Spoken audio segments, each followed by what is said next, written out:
네, 막힌 속을 확 뚫어주는 본격 시사 토크, 시사 직설입니다. 오늘도 김준혁 한신대학교 교수님 모시고 한 주간의 주요 시사 문제 풀어보도록 하겠습니다. 교수님 안녕하십니까? 예, 안녕하세요. 네, 교수님 잘 지내셨죠? 예, 바쁘게 잘 지내고 있습니다. 네, 바쁘시다는 얘기 많이 듣고 있습니다. 예, 아주 새벽부터 밤늦게까지 바쁘게 잘 보내고 있습니다. 네. 오늘은 그 신당 창당 얘기부터 먼저 해야 되겠습니다. 네. 창당 얘기가 곳곳에서 나오는데요. 먼저 그 이준석 신당 창당 가능성 어느 정도라고 보십니까? 저는 뭐 100%라고 보고 있습니다. 이준석 그 전 대표가 12월 10일 기한을 주지 않았습니까? 12월 10일에 뭐 엄청난 혁신을 국민의힘이 한다면은 잔류할 것이고 그렇지 않다면은 신당으로 가겠다라고 하는 의미의 이야기를 이미 했었죠. 저는 그 이야기는 신당을 하겠다라고 하는 것을 선언하는 것이라고 생각하고 이준석 전 당대표가 이야기한 그 혁신적인 내용을 저는 국민의힘이 수용하기 어려울 것이다.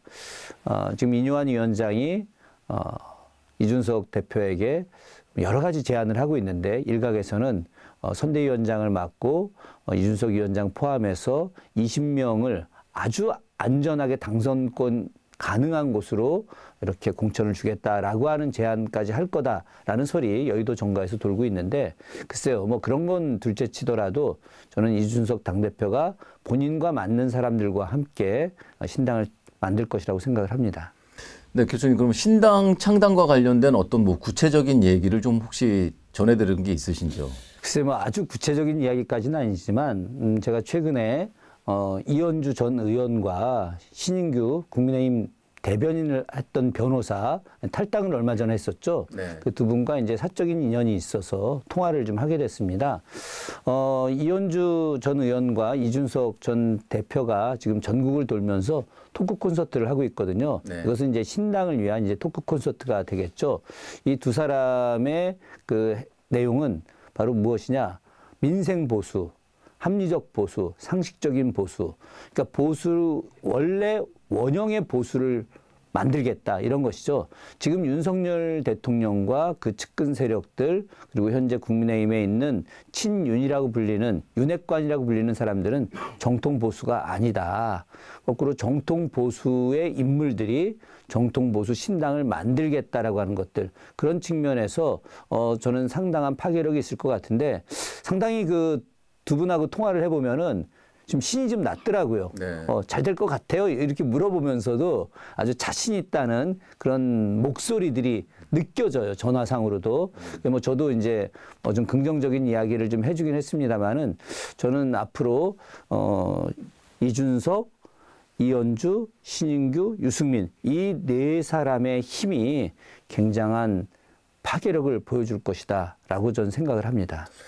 그 뭐 여야의 셈법도 좀 뭐 그와 관련해서 빨라지고 있는데 뭐 신당이 이제 창당된다면 그 비명계 또 일부에서도 또 합류될 가능성이 있고 또 양양자 금태섭 중심의 제3시대와의 그 연대 가능성도 열려 있는 상태입니다.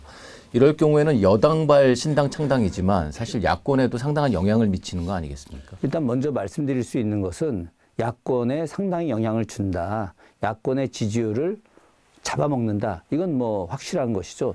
현재 여론조사 내용에서도 새로운 신당, 이준석, 유승민, 이현주, 신인규 이 네 사람을 중심으로 하는 신당이 만들어질 경우에 국민의힘보다 오히려 민주당에 영향을 더 줄 수 있다. 그 양당의 그런 지지율이 35대 35 혹은 민주당이 40, 국민의힘이 35 이 정도 수준이거든요. 예, 그런데 중도가 35%예요. 이 35%가 현재 민주당을 지지하고 있기 때문에 민주당의 압승이 내년 22대 총선에서 예상되고 있는데 만약에 이런 보수 신당, 정통 보수, 민생 보수 신당이 만들어질 경우에 중도에서 반 가까이가 이 정당으로 빠지게 된다면은 민주당 입장에서는 굉장히 큰 타격을 갖게 되는 것이죠. 그런 측면에서 새로운 신당은 국민의힘보다는 오히려 민주당에게 악영향을 줄 수 있다. 이걸 먼저 말씀드릴 수 있고요. 그리고 현재 비명계의 가장 대표적인 인물이 대전의 이상민 의원 아니겠습니까? 네. 이상민 의원은 이미 이준석 대표를 만났어요. 사적인 자리에서 이미 만났고 그래서 이상민 의원이 이제 그 신당 갈 뉘앙스를 상당히 내비쳤습니다. 실제로 이상민 의원의 지역구에는 좀 전에 대전시장 하셨던 분, 그리고 요즘 그 민주당에서 가장 강력하게 발언을 하고 있는 이경 현재 상근 부대변인 각축전인데 이상민 의원이 지지율이 상당히 안 나오고 있어요. 이 대전이라고 하는 지역이 아주 오랫동안 알고 지내고 또 영향력이 있다라고 하는 사람에 대해서 지지를 보내고 있는데 지지를 보내고 있음에도 불구하고 이상민 의원의 지지율이 굉장히 낮은 숫자로 나오고 있기 때문에 저는 이상민 의원이 아마도 탈당을 할 가능성이 있다. 예전에 자민련으로도 탈당해서 당선됐던 경력이 있거든요. 그래서 이번 민주당 안에 너무 강성 지지층 때문에 민주당이 단합이 안 된다. 이런 명분을 내걸고 이제 이준석 신당으로 갈 가능성이 있다. 그러면 이상민 의원뿐만이 아니라 현재 비명계 혹은 뭐 반개혁 세력이라고 불리는 이 의원들이 아마도 10명 내외 정도가 그쪽으로 합류될 가능성은 전 있다고 생각을 합니다. 지금은 좀 선을 긋는 그런 분위기가 많던데. 예, 그렇죠. 지금은 선을 긋지만 그러나 아직은 선거가 초반입니다. 예비후보 등록이 이제 12월 10일 날 이루어지고 본격적인 경선이 이제 2월 달에 이루어질 텐데 저는 1월 초 중순에 지금 총선 기획단에서 발표되는 이제 선거 룰이 만들어지고 그리고 공천관리위원회가 구성이 되게 되면 이때부터 시작해서 상당한 파란이 있을 거다. 여기에 대해서 아까 앵커님께서 질문하셨던 금태섭 의원, 양양자 의원 신당, 이 신당이 이준석 신당과 합류될 것이냐? 전 합류될 것이라고 생각합니다. 금태섭 양양자 신당이 초반에 목소리를 냈는데 전혀 그 뒤에 뭐 반영이 없죠. 언론에서도 관심 안 갖고 있고요. 지역에서도 관심 안 갖고 있습니다.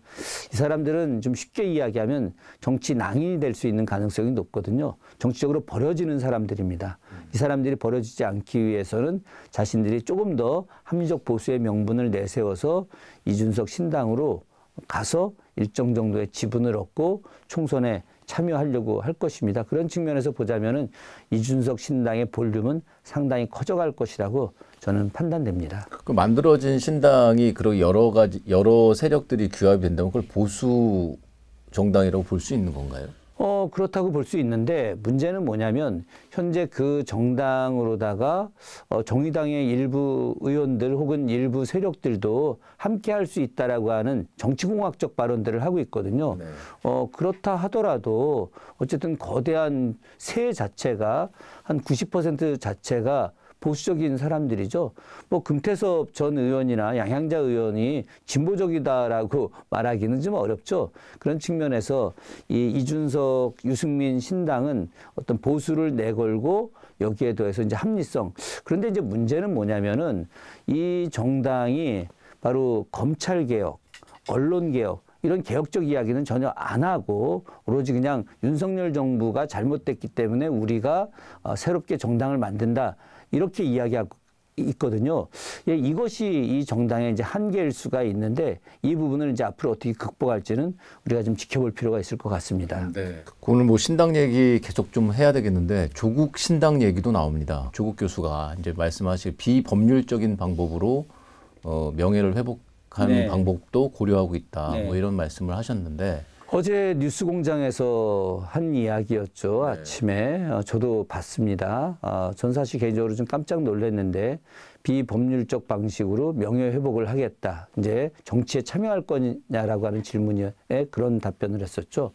아주 굉장히 흥미로운 것은 어제 뉴스공장 그 시청률이 100만 명이 넘었습니다. 네. 예, 이건 굉장히 놀라운 일이죠. 그건 조국 교수가 출연한다는 것을 알고 또 조국 교수가 상당한 비중의 분량으로 이제 출연을 하게 됐는데 네. 그 과정에서의 뭐 여러 이야기들은 뭐 곁가지들이고 핵심 줄기는 출마할 거냐 말 거냐 네. 이제 이거였었고 그것에 대한 대답이 자신의 명예를 회복하기 위해서 비법률적 방식으로 하겠다라고 하는 것은 이야기하지 않았겠습니까? 이것은 곧 출마하겠다는 네. 선언이나 마찬가지죠. 예, 그리고 여기에 대해서 신당을 만들 것이다. 혼자 나가는 것보다는 자기를 지지해주는 사람들과 함께 정치를 하고 또 본인이 나름의 대선 주자급으로 판단할 수도 있지 않습니까? 또 실제로 문재인 전 대통령이 조국 교수를 차기 대선 후보로 키우려고 하는 의도가 있었고, 그래서 윤석열 세력이 조국 교수를 이제 친 거다라고 하는 이야기들이 많이 있지 않습니까? 어쨌든 신당이라고 하는 것은 대선 후보가 있어야만이 정당이 만들어질 수 있는데, 조국이라고 하는 그 대선 주자급의 후보가 있고 또 그와 청와대에서 함께했던 여러 세력들이 존재하기 때문에 저는 충분히 신당이 만들어질 거다. 그런데 그 신당이 대략 언제쯤 만들어질 거냐? 현재 상태로 봐서는 민주당의 공천 과정과 연동될 수밖에 없다. 그래서 한 1월 중순이나 1월 말 정도 이때 이제 신당이 만들어지고 그 속에서 4월 총선을 이제 준비할 것이다. 저는 그렇게 판단이 되어집니다. 또 궁금한 것이 이제 조국 교수가 이제 신당을 창당한다면 어떤 사람들이 그럼 그 신당에 참여할 것인가에 대한 궁금증도 있어요. 상당히 많은 분들이 이제 그 점에 대해서 궁금증을 갖고 있죠. 조국 교수는 지금 상처받은 호랑이일 수 있겠죠. 조국 교수의 가능성은 충분히 있겠지만 아직도 법률적 문제가 기다리고 있는 분입니다. 만약에 본인이 법률적인 어떤 법원의 판단에 의해서 출마를 못할 가능성도 실제로 존재하는 분인데, 아마도 총선 전까지는 그런 그 법원의 판단이 나오지 않을 것이기 때문에 대법원에서 형량이 정해지지 않으면 총선 출마는 이제 자유로울 수 있으니까요. 자, 그렇다고 한다면 이런 그 여러 가지 핸디캡이 있는데 과연 누가 조국과 함께 신당을 만들고 총선에 나갈 것이냐, 이게 다들 궁금할 거 아니겠습니까? 저는 아주 간단하다고 생각합니다. 저는 문재인 정부 때 조국 교수가 민정수석할 때 그때 함께했던 그 청와대 인사들, 그리고 그 뒤에 이제 법무부 장관, 뭐 짧은 기간이긴 하지만은 그 인사들, 그리고 과거 서울대학에서 강의를 할 때 그때 제자들 그룹들, 또 시민사회 단체의 일부 세력들, 최근에 뭐 국민주권당도 만들어지고 여러 가지 이제 그 민주당만이 아니라 새로운 어떤 권력의 주체가 될 수 있는 정당들이 만들어져야 된다, 이렇게 이야기들 하고 있는데, 또 열린민주당도 또 존재하고 있고요. 이런 사람들이 함께 되지 않을까. 민정수석실에 있었던 이제 여러 핵심 멤버들, 글쎄 뭐 이건 제가 뭐 100% 장담할 수 있는 건 아니지만 뭐 황현선, 지금 이제 전주에서 출마 준비하는 분, 또 윤재관, 의왕과천에서 출마 준비하는 분, 박성호, 광진을에서 출마 준비하는 분들, 이분들은 이제 민정수석실의 이제 핵심 멤버들이고, 조국 교수가 만약에 신당을 만든다고 한다면 인간적 의리 관계, 또 조국 교수에 대한 존경심, 뭐 이런 것들이 함께 어우러져서 아마도 민주당에서 나와서 조국 교수와 함께 할 가능성도 있겠다. 뭐 이거는 추정입니다. 이준석 신당, 뭐 조국 신당 창당이 된다면 내년 총선에 상당한 영향을 미칠까요?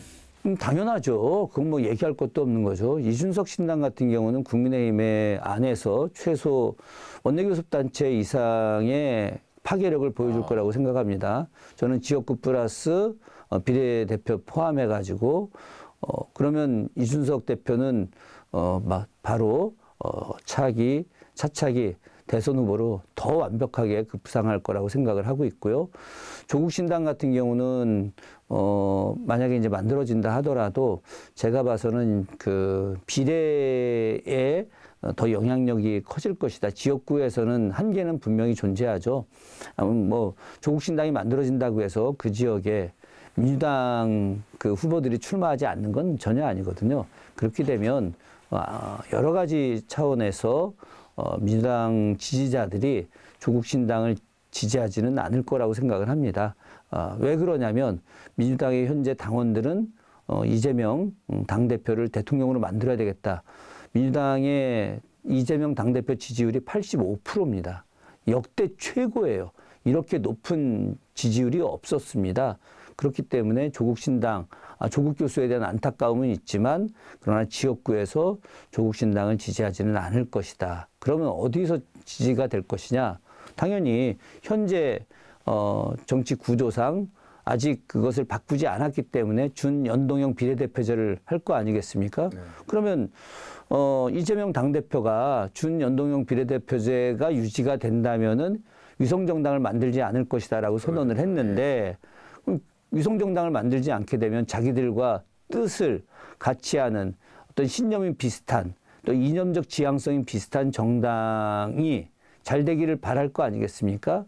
그러면 자연스럽게 민주당 지지자들이 조국 신당 혹은 또 만약에 열린민주당하고 합당을 한다면은 그쪽으로 지지를 보낼 때 조국 교수는 뭐 지역구 출마하면 당선될 가능성은 전 있다고 생각을 하는데 나머지 분들은 좀 쉽지는 않거든요. 그럴 때 이제 비례로 가게 되면 최소 제가 판단할 때는 10석 정도는 비례로 가능할 수도 있다. 네.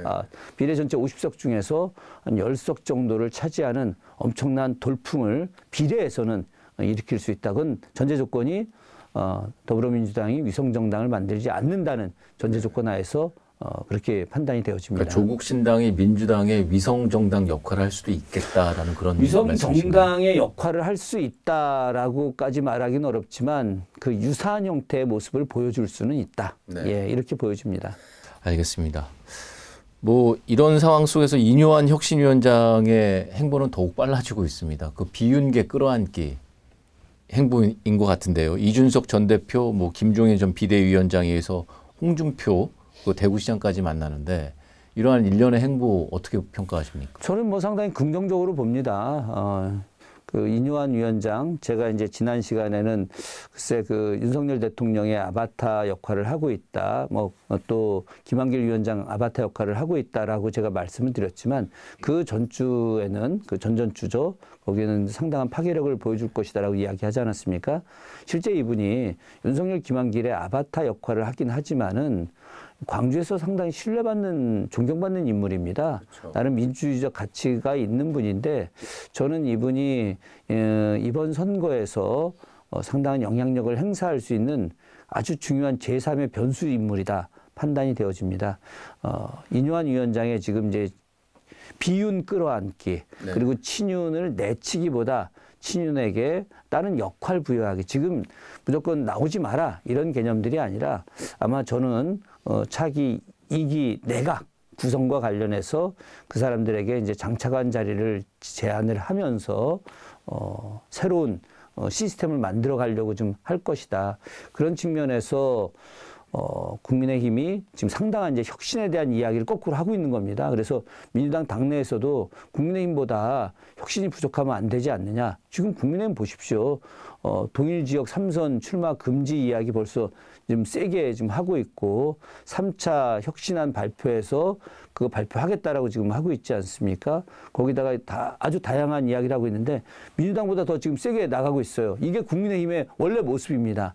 국민의힘은 평상시에는 굉장히 뭐라고 할까 뭐 부패 세력과 연계되기도 하고 뭔가 자기들의 이익을 위해서 더 뭔가 얻으려고 막 하다가도 선거가 시작되기 6개월 전에 모습을 확 바꿉니다. 중국의 이제 변검이라고 하는 거죠. 얼굴을 툭툭툭 바꾸듯이 얼굴과 모습, 말과 행동을 완전히 바꿔버리죠. 그래서 그 어떤 세력보다 더 혁신적인 모습으로 막 바꿔냅니다. 그래서 선거에 이겨요. 그리고 나서 다시 또 원위치 되어 가지만 우리 국민들이 그 순간에 상당한 착시 현상을 일으킵니다. 근데 그거는 나쁘다고 할 수 있는 건 아니고요. 어쨌든 이뇨한 위원장의 혁신은 상당히 먹힐 것이다.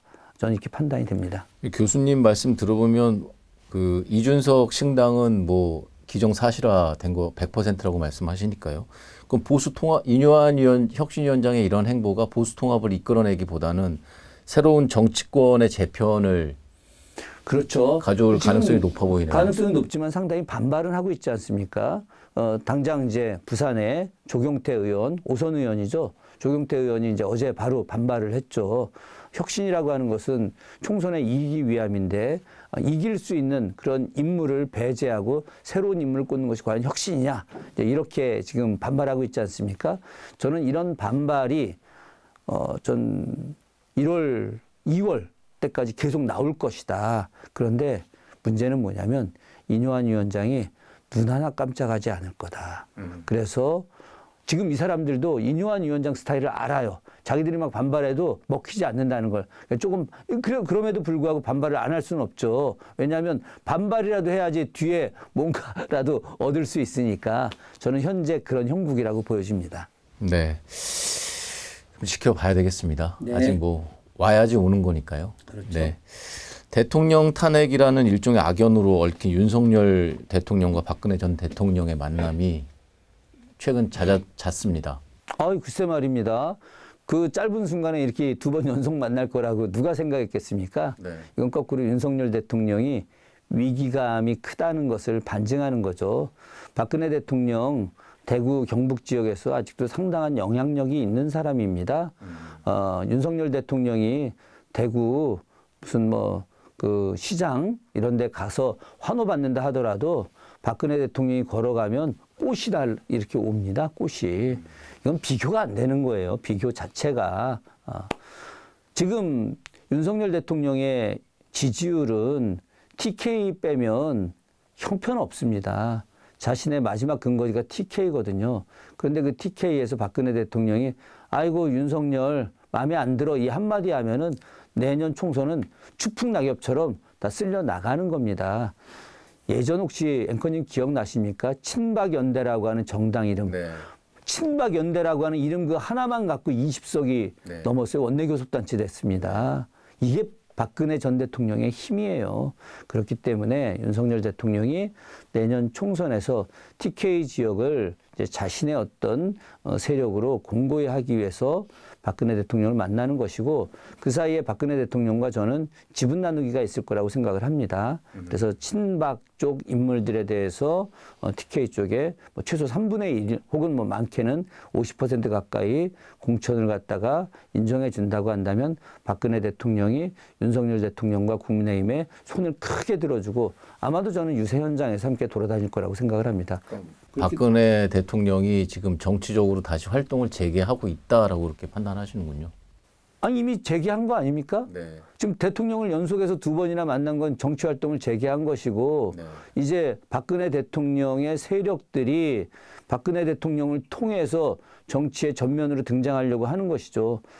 그 사이 박근혜 대통령 이제 탄핵 이후에 박근혜 대통령의 세력들 이런 사람들이 정치의 주무대에 나서지 못했는데 이제는 정치의 주무대에 나서서 박근혜 대통령을 얼굴마담으로 내세우고 본인들의 정치를 하려고 하는 거죠.